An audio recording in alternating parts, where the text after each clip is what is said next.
they should be fine. Pero pag tumatama talaga sa'yo yung mga projectile na ganyan, hindi ka talaga hindi mo matitiis eh. Mapapatras ka talaga. Yeah. And ngayon, yung SOD gagana naman. Pero pagpasok pa rin sa halos mga lahat yung buhay niya, the goal for SRG sa ngayon ay to survive muna. Survive and let Innocent form.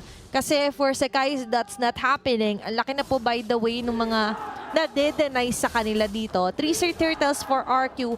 What a strong early game. Objective control game here para sa RRQ Hoshi.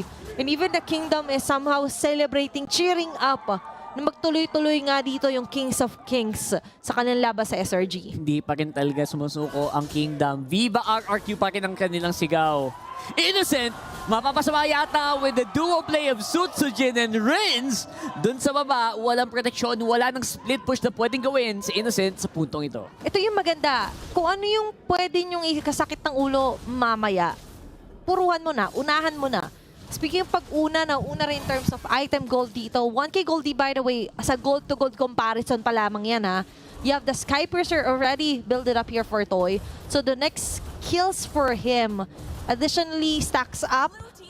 Not only ito the damage, but also yung pwede lang ma-inflict dito onto SRG OG. At ngayon, grabe yung force of play nila dito. Yums taking the chance, taking the risk.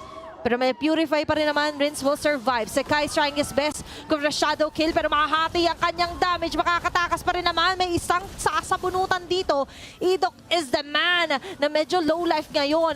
Pero nagbago yung isip ng RRQ. Parang pwede natin silang balikan. Parang pwede natin balikan. At yan na nga ang pagbabalik muli ng Deadly RRQ Hoshi. 9-1 on the kill score, guys. This is just non-stop maneuvering and non-stop action coming from RRQ. Hindi na makahinga, hindi na makapag-form ang SRG. 7K gold lead at 9 minutes into the game. Tila ba nabuhayan pa sila ng loob nung nakita lang match point na yung SRG.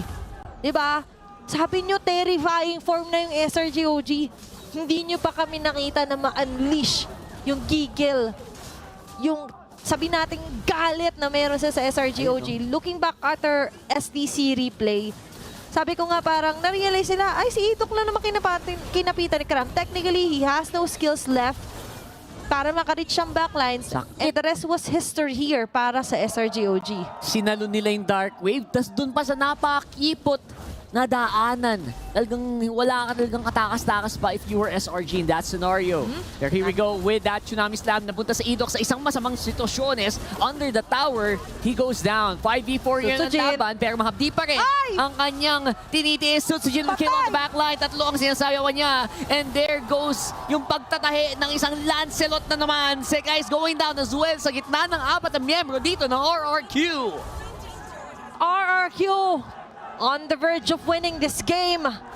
Mapipigilan nila ang pagkapanalo muli dito ng SRG OG. Locking their sights on the tower. Innocent and Yoso are the only men left here. Pero mukhang hindi mag-iisa patakal ng depensa dahil RRQ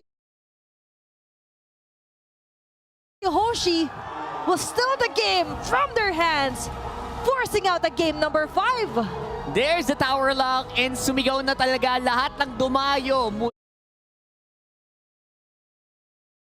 lahat ng Kingdom. Andito sila sa Riyadh. Susuportahan ng RRQ and na-push nila ito into a game number 5.